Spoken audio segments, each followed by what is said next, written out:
ആഭ്യന്തര പ്രശ്നങ്ങളെല്ലാം മറച്ചു വെക്കുന്നതിന് വേണ്ടി ബോധപൂർവം കോൺഗ്രസ് നടത്തിക്കൊണ്ടിരിക്കുന്ന വ്യാജ പ്രചരണങ്ങളാണ് ഇതെല്ലാം. 2, കോൺഗ്രസ് പാർട്ടിക്ക് പാലക്കാട് നഗരസഭ ഒരു വലിയ തലവേദനയായി മാറിയിരിക്കുകയാണ്.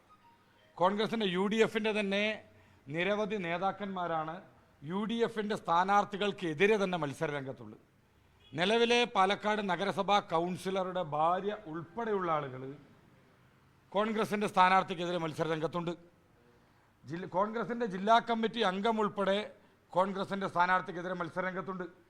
യാക്കര സെൻട്രൽ 32-ാം നമ്പർ വാർഡിൽ UDFൻ്റെ തന്നെ 3 നേതാക്കന്മാരാണ് മത്സര രംഗത്തുള്ളത്. അപ്പോൾ ഇത്തരത്തിൽ വലിയ രീതിയിലുള്ള പ്രയാസങ്ങളും ബുദ്ധിമുട്ടും അനുഭവിച്ചുകൊണ്ട് കോൺഗ്രസ് പാർട്ടി പോകുന്ന സമയത്ത് അതിനെ മറയ്ക്കുന്നതിന് വേണ്ടിയിട്ടാണ് ഇത്തരത്തിലുള്ള ആരോപണങ്ങളെല്ലാമായിട്ട് വരുന്നത്. 2, ഈ പറയുന്ന 50-ാം വാർഡിൻ്റെ വിഷയത്തിലേക്ക് വരികയാണെന്നുണ്ടെങ്കിൽ ഈ 50-ാം വാർഡിൽ സ്ഥാനാർത്ഥിയെ പിൻവലിപ്പിക്കേണ്ട ആവശ്യം ഭാരതീയ ജനതാ പാർട്ടിക്കില്ല. അവിടെ ഈ കഴിഞ്ഞ തെരഞ്ഞെടുപ്പിൽ കോൺഗ്രസും CPM-ഉം 2 പാർട്ടിയും കൂടെ ചേർന്ന് അവർക്ക് ലഭിച്ചത് ഒരാൾക്ക് 53-54 എന്താണ്, ഒരാൾക്ക് 74 എന്താണ്, 120 വോട്ടാണ് 2 പാർട്ടിക്കും കൂടെ ചേർന്ന് ലഭിച്ചിരിക്കുന്നത്. BJPക്ക് അവിടെ ലഭിച്ചിരിക്കുന്ന വോട്ട് എന്ന് പറയുന്ന 1100-ലധികമാണ്. അപ്പോൾ അതുകൊണ്ട് ഇത്തരത്തിലൊരു സാഹചര്യത്തിൽ അവിടെ ആളുകളെ സ്വാധീനിച്ച് അവിടെ കോൺഗ്രസിൻ്റെയോ CPM-ൻ്റെ ആളുകളെ പിൻവലിപ്പിക്കേണ്ട സാഹചര്യം ഞങ്ങൾക്ക് വരുന്നില്ല. ഏകപക്ഷീയമായ ഒരു വിജയത്തിന് വേണ്ടിയാണ് ഇത്തരത്തിലൊരു അല്ല, അവിടെ തെരഞ്ഞെടുപ്പ് നടന്നാലും ഏകപക്ഷീയമായിട്ടുള്ള വിജയമാണല്ലോ വരുന്നത്. അപ്പോൾ പിന്നെ തെരഞ്ഞെടുപ്പിൽ സ്ഥാനാർത്ഥികൾ മത്സരിക്കാതിരിക്കുന്നതുകൊണ്ട് പ്രത്യേകിച്ച് കാര്യമൊന്നുമില്ല. അവിടെ തെരഞ്ഞെടുപ്പ് കഴിയുന്ന സമയത്ത്, ഫലം വരുന്ന സമയത്ത് ഒരു ഏകപക്ഷീയമായിട്ടുള്ള ക്ലീൻ സ്വീപ്പാണ് അവിടെ നടക്കുന്നത്. അപ്പോൾ അതുകൊണ്ട് ഇത്തരത്തിൽ ഒരാളെ നമ്മൾ ഇവർ ഇത്രയൊക്കെ പറയുന്നുണ്ട്, രാവിലെ പണം നൽകാൻ പ്രേരിപ്പിച്ചു, പണം നൽകുവാനായിട്ട് വാഗ്ദാനം നൽകുമെന്നൊക്കെ പറയുന്നുണ്ട്. അങ്ങനെയാണെങ്കിൽ അങ്ങനെ എന്തെങ്കിലുമുള്ള തെളിവുകളൊക്കെ അവർ പറയണ്ടേ, പുറത്തുവിടണ്ടേ? ഇവിടെ ഇതിനകത്ത് യാതൊന്നും നടന്നിട്ടില്ല. ഇനി ഇത്തരത്തിൽ MP ഇതിൻ്റെ തുടർന്നുള്ള കാര്യങ്ങളെല്ലാം പുറത്തുവിടുന്ന് പറയണമെങ്കിൽ ഞങ്ങളതിനെ സ്വാഗതം ചെയ്യണം. കാരണം എന്താ വെച്ചാൽ അങ്ങനെ ഇല്ലാത്തൊരു സംഭവത്തിനെ അങ്ങനെ പുറത്തു വിടണമെന്നുണ്ടെങ്കിൽ ഇന്നലെ രാത്രി വലിയ രീതിയിൽ അദ്ദേഹം മീഡിയ ഗ്രൂപ്പിനകത്തൊക്കെ എന്താ പറയുക, ഇത്തരത്തിൽ BJP ആളുകളെ സ്വാധീനിച്ച് തെരഞ്ഞെടുപ്പ് അട്ടിമറിക്കാൻ ശ്രമിക്കുന്നു എന്നൊക്കെ മെസ്സേജ് അയച്ചു എന്നാണ് ഞാൻ മനസ്സിലാക്കിയത്. അപ്പോൾ അങ്ങനെയൊക്കെ ഉണ്ടെങ്കിൽ അദ്ദേഹത്തിന് ആ കോൾ റെക്കോർഡ് ഉൾപ്പെടെ പുറത്തുവിടാവുന്നതാണ്. അപ്പോൾ ഇതിനകത്ത് അങ്ങനെ ഒരു സംഭവം നടന്നിട്ടില്ല. ഇല്ലാത്ത സംഭവത്തിനെ ഉണ്ടാക്കി പാലക്കാട് നഗരസഭയിൽ വലിയ വെപ്രാളത്തിനാണ് അവർ. UDFൽ നിന്ന്, കോൺഗ്രസിൽ നിന്ന് പുറത്താക്കി എന്ന് പറയുന്ന പാലക്കാടിൻ്റെ MLA കോൺഗ്രസ് സ്ഥാനാർത്ഥികൾക്ക് വേണ്ടി പ്രചരണത്തിന് ഇറങ്ങുന്നുണ്ട്. അതിൻ്റെ ജാള്യത അവർക്ക് മറച്ചു വെക്കണം. അപ്പോൾ ഇതുകൊണ്ട് ഇത്തരത്തിൽ അതെല്ലാം മറച്ചു വെക്കുന്നതിന് വേണ്ടിയിട്ട് അവർ ബോധപൂർവം ഇത്തരത്തിൽ BJPയുടെ നേർക്ക് വരുന്നതാണ്. ഇതിനകത്തൊന്നും മറുപടി കൊടുക്കേണ്ട യാതൊരുവിധ ആവശ്യവുമില്ല. കാരണം എന്താ വെച്ചാൽ ഇവിടെ കോൺഗ്രസ് നേരിടുന്ന പ്രശ്നം അവർക്ക് ഇനിയും പരിഹരിക്കാൻ സാധിച്ചിട്ടില്ല. ഇവിടെ ഇന്ന് കാലത്തല്ലേ ജില്ലാ കമ്മിറ്റി ഓഫീസിന് മുമ്പിൽ കോൺഗ്രസിൻ്റെ ജില്ലാ അധ്യക്ഷനെതിരെ വന്നിരിക്കുന്നത്. ഇവിടെ നിങ്ങൾ അങ്ങനെ ഇത്തരത്തിൽ പാലക്കാടിൻ്റെ MP ഇതൊക്കെ പറയുന്നുണ്ടെങ്കിൽ ഇതേ നിയോജക മണ്ഡലത്തിൽ വരുന്ന പ്രായരി പഞ്ചായത്തിലെ 24-ാം വാർഡിൽ അവിടെ ഒരു BJPയുടെ സ്ഥാനാർത്ഥി കൊടുത്തതിൻ്റെ പേരിൽ അദ്ദേഹത്തെ നാമനിർദ്ദേശം ചെയ്ത വ്യക്തിക്കെതിരെ വലിയ രീതിയിലുള്ള സമ്മർദ്ദങ്ങളാണ് വന്നുകൊണ്ടിരിക്കുന്നത്. പ്രായരി പഞ്ചായത്തിലെ 24-ാം വാർഡിൽ BJP സ്ഥാനാർത്ഥിയെ നാമനിർദ്ദേശം ചെയ്ത വ്യക്തിയെ വലിയ രീതിയിൽ സമ്മർദ്ദത്തിലാക്കിക്കൊണ്ടിരിക്കുന്നുണ്ട്, പത്രിക പിൻവലിപ്പിക്കുന്നതിന് വേണ്ടിയിട്ട്. അതല്ലേ ഇദ്ദേഹം തുറന്നു പറയേണ്ടതായിട്ടുള്ളത്? അത് അന്വേഷിക്കട്ടെ. ഇതല്ലാതെ ഇല്ലാത്ത കാര്യങ്ങളെല്ലാം പറഞ്ഞുകൊണ്ട് BJPയെ നിങ്ങൾ താറടിച്ച് കാണിക്കാനുള്ള ശ്രമമാണ് നടക്കുന്നത്. ഇനി ഇവർക്ക് ഇത്ര വലിയ ഇതുണ്ടെങ്കിൽ ഇനി ശ്രീകണ്ഠനല്ല, സാക്ഷാൽ രാഹുൽ ഗാന്ധി വരെ 50-ാം വാർഡിൽ നിന്ന് മത്സരിച്ചാലും BJP ബഹുഭൂരിപക്ഷത്തോടു കൂടി വിജയിക്കുമെന്ന കാര്യത്തിൽ യാതൊരുവിധ സംശയവുമില്ല. അവിടെ ഒരു സ്ഥാനാർത്ഥിയെ പിൻവലിപ്പിച്ചിട്ട് ജയിക്കേണ്ട ആവശ്യം BJPക്കില്ല. ശക്തമായ പാർട്ടിക്ക് ശക്തമായ വേരോട്ടമുള്ള പ്രദേശമാണ്. അതുകൊണ്ട് അവിടെ ഇത്തരത്തിലുള്ള അട്ടിമറികൾക്കൊന്നും ഞങ്ങൾ മുതിരുന്നില്ല. ഇതിനു മുൻപും തെരഞ്ഞെടുപ്പുകൾ നടന്നിട്ടുണ്ടല്ലോ. കഴിഞ്ഞതിന് മുന്നത്തെ വർഷം 2015 50-ാം വാർഡിൽ, ഇതിൻ്റെ തൊട്ട് കിടക്കുന്ന വാർഡിൽ ഇതേപോലെ ഒരു കോൺഗ്രസിൻ്റെ സ്ഥാനാർത്ഥി ഇല്ലാതായി. അവിടെയും നമ്മൾ CPM-ൻ്റെ സ്ഥാനാർത്ഥിയെ പിൻവലിപ്പിക്കാനുള്ള ശ്രമം നടന്നിട്ടില്ലല്ലോ. തെരഞ്ഞെടുപ്പുകൾ നടക്കണം, അവിടെ ഞങ്ങൾക്ക് എതിരാളികൾ ഉണ്ടാവണമെന്ന് തന്നെയാണ് ഞങ്ങൾ പ്രതീക്ഷിക്കുന്നത്. അങ്ങനെയാണെങ്കിൽ മാത്രമേ ഞങ്ങളുടെ ഭൂരിപക്ഷം ഞങ്ങൾക്ക് തെളിയിക്കാനായിട്ട് സാധിക്കുകയുള്ളൂ. രാത്രി 9:30-ക്കും 10 മണിക്കും 2 സംഘങ്ങളായിട്ടാണ് പോയി എന്നുള്ളത് BJPയുടെ നേതാക്കൾ തന്നെ ജയലക്ഷ്മി ഉൾപ്പെടെയുള്ളത് സമ്മതിക്കുന്നുണ്ട്. ഇപ്പോൾ അങ്ങോട്ട് സുനിൽ അതോടൊപ്പം ജയലക്ഷ്മി എന്നിവരെ വിളിച്ചു എന്നുള്ളതിന്റെ തെളിവുകൾ അവരുടെ ഫോണിലുണ്ട്. ഇവിടെ ജയലക്ഷ്മിയുടെ വാർഡിലെ ഒരു വോട്ടറാണ് അദ്ദേഹം. അവിടെ വാർഡിൽ രാത്രി 9:30 മണി, ഇപ്പോൾ തദ്ദേശ തെരഞ്ഞെടുപ്പ് നടക്കുന്ന സമയമാണല്ലോ, 9:30 മണി വരെയും 10:30 മണി വരെയും 11 മണി വരെയൊക്കെ വീട് കയറുന്നുണ്ട്. ആ വീടുമായിട്ട് പരിചയമില്ലാത്ത ആളല്ല ജയലക്ഷ്മി. ആ വീട്ടിൽ ആദ്യമായിട്ട് പോകുന്ന ആളല്ല ജയലക്ഷ്മി. ആ വീട്ടിൽ നിരന്തരം അവരുടെ വാർഡിൽ തന്നെ ഒരു വീടാണ്, അവിടെ പോകുന്നുണ്ട്. അവിടെ അവർ ഇത്തരത്തിൽ സമ്പർക്കത്തിൻ്റെ ഭാഗമായി പോകുന്ന സമയത്ത് കോൺഗ്രസ്സുകാർ എന്തിനാ ബേജാറാകുന്നത്? BJPയുടെ കൗൺസിലർമാരെ കാണുന്ന സമയമാകുമ്പോഴേക്കും നിങ്ങൾ ഭയപ്പെടുകയാണോ?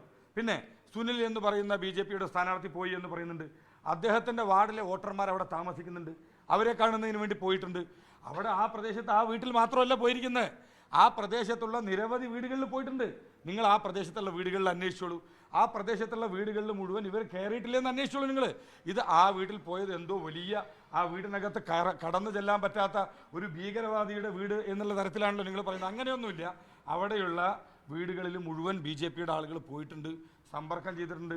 തദ്ദേശ സ്വയംഭരണ സ്ഥാപനങ്ങളിലേക്കുള്ള തെരഞ്ഞെടുപ്പാണ്. ഇവിടെ ജനങ്ങളെ വിളിക്കും, അവരെ ഫോൺ ചെയ്യാറുണ്ട്. ഇവിടെ അയാളെ മാത്രമല്ലോ, നിരവധി ആളുകളെ ഫോൺ ചെയ്യുന്നുണ്ടല്ലോ. അപ്പോൾ ഇതിനെയൊക്കെ വലിയൊരു വിഷയമാക്കിക്കൊണ്ട് പാലക്കാടിൻ്റെ MP ഇത്തരത്തിൽ ബേജാറാവുന്നുണ്ടെങ്കിൽ അതിന് ഞങ്ങൾക്കൊന്നും പറയാനില്ല. അദ്ദേഹം ബോധപൂർവം ഇവിടെ ഒരു വാർത്ത സൃഷ്ടിച്ചുകൊണ്ട് യഥാർത്ഥ വാർത്ത, കോൺഗ്രസിൻ്റെ ജില്ലാ കമ്മിറ്റി അധ്യക്ഷനെതിരെ വരുന്ന വാർത്തയെ മൂടി വയ്ക്കാൻ വേണ്ടിയിട്ടാണ് അദ്ദേഹം ഇതൊക്കെ ചെയ്യുന്നത് മാത്രം ഞങ്ങൾക്ക് പറയാനുള്ളൂ. പലയിടങ്ങളിലും BJPക്ക് സ്ഥാനാർത്ഥികളില്ല.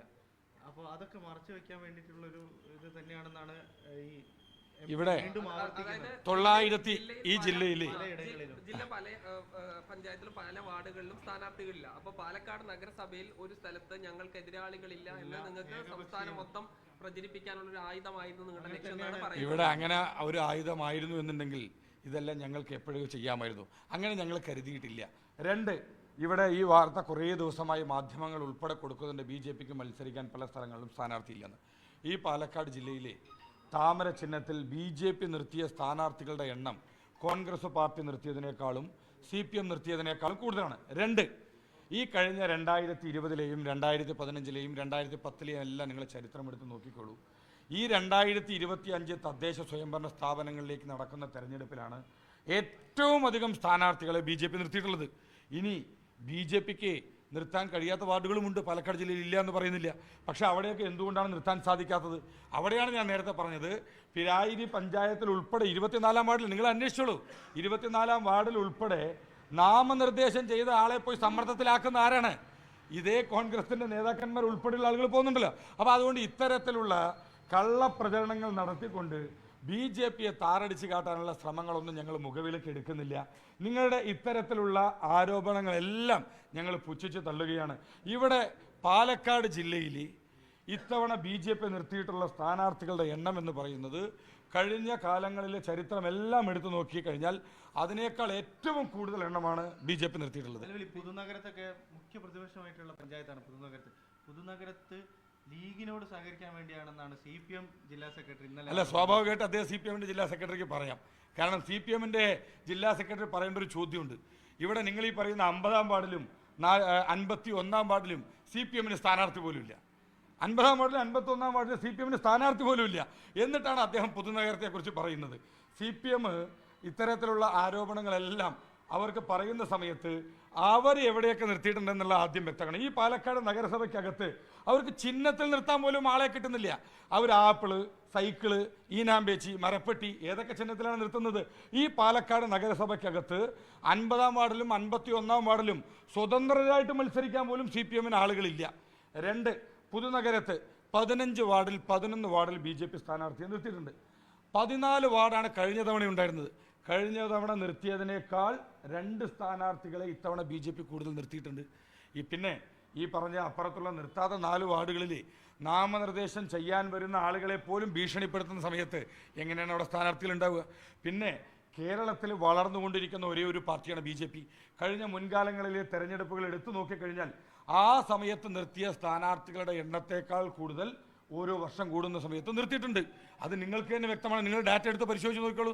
ഞാൻ തന്നെ പറയുന്നുണ്ട്, പുതുനഗര പഞ്ചായത്ത് നിങ്ങൾ ചോദിച്ച പുതുനഗര പഞ്ചായത്തിൽ 2020 നിർത്തിയ സ്ഥാനാർത്ഥികളെക്കാൾ 2 സ്ഥാനാർത്ഥികൾ കൂടുതലാണ് ഇത്തവണ നിർത്തിയിട്ടുള്ളത്. CPM ഇത് പറയുന്ന സമയത്ത് CPMന്റെ ജില്ലാ സെക്രട്ടറി പാലക്കാട് നഗരസഭയ്ക്കകത്ത് ഇവിടെ ഡമ്മി സ്ഥാനാർത്ഥികളായിട്ട് നിർത്തിയ ആളുകളെ പോലും സമീപിച്ചുകൊണ്ടിരിക്കുകയാണ്. എങ്ങനെയെങ്കിലും ഞങ്ങളുടെ സ്വതന്ത്രനായിട്ട് നിൽക്കാമോ എന്ന് പറഞ്ഞുകൊണ്ട് പാലക്കാട് മുനിസിപ്പാലിറ്റിക്കകത്ത് 50-ാം വാർഡിലും 51-ാം വാർഡിലും CPMന് സ്ഥാനാർത്ഥിയില്ല. 2 കാര്യങ്ങൾ കൂടി. ഇപ്പോൾ ഈ ജയലക്ഷ്മിക്കെതിരെയും നിയമ നടപടി സ്വീകരിക്കുന്നതാണ് കോൺഗ്രസ്. അങ്ങനെ വന്നു കഴിഞ്ഞാൽ അയോഗ്യത ഉൾപ്പെടെ അല്ല, ഇതിനകത്ത് എന്തിനാണ് നിയമ നടപടി സ്വീകരിക്കുന്നത്? വോട്ട് അഭ്യർത്ഥിച്ചുകൊണ്ട് ഒരു വീട്ടിൽ പോകുന്നു, ഇതിൽ തെറ്റൊന്നുമില്ല. ഇതിനകത്ത് അവരെ സ്വാധീനിക്കാനോ ഭീഷണിപ്പെടുത്താനോ BJPയുടെ ഒരു പ്രവർത്തകരും ശ്രമിച്ചിട്ടില്ല. 2, അത്തരത്തിൽ ശ്രമിച്ച് വിജയം നേടേണ്ട സാഹചര്യം ഞങ്ങൾക്കില്ല. അവിടെ അത്തരത്തിൽ ഒരു സ്വാധീനിച്ച് അല്ലെങ്കിൽ ഭീഷണിപ്പെടുത്തി അക്രമം നടത്തി വിജയം നേടേണ്ട സാഹചര്യം അവിടെ ഇല്ല. ഇവിടെ കോൺഗ്രസിനകത്ത് ഞാൻ നേരത്തെ പറഞ്ഞല്ലോ, കോൺഗ്രസ് പാർട്ടിയിൽ നിന്ന് പുറത്താക്കി എന്ന് പറയുന്ന MLA ആണ് കോൺഗ്രസിൻ്റെ സ്ഥാനാർത്ഥികൾക്ക് വേണ്ടി വോട്ട് അഭ്യർത്ഥിച്ച് പോകുന്നത്. അതിനെ ജനങ്ങൾക്ക് മുൻപിൽ മറുപടി പറയാൻ പാലക്കാടിൻ്റെ MP ക്ക് സാധിക്കുന്നില്ല.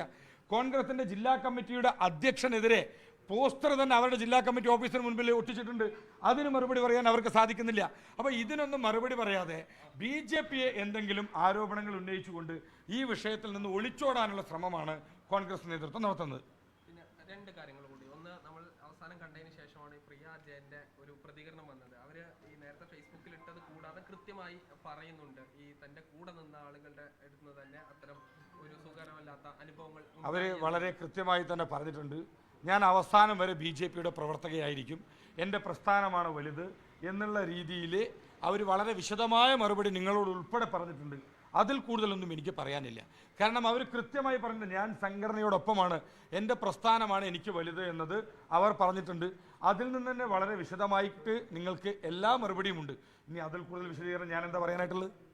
ഇപ്പോൾ ഈ കൃഷ്ണദാസിന്റെ ഒരു പോസ്റ്ററിൽ പ്രധാനമന്ത്രി രാജീവ് ചന്ദ്രശേഖരൻ ഉണ്ട്, പിന്നെ ഈ ശിവരാജേട്ടൻ, മറ്റ് അവിടെ ഉണ്ടായിരുന്ന ഒരു കൗൺസിലർ, ഒരു ജില്ലാ പ്രസിഡന്റ് ഒരു ഗ്യാപ്പ് അവിടെ ഒരു ഫില്ല് ചെയ്യാൻ പോയില്ലേ?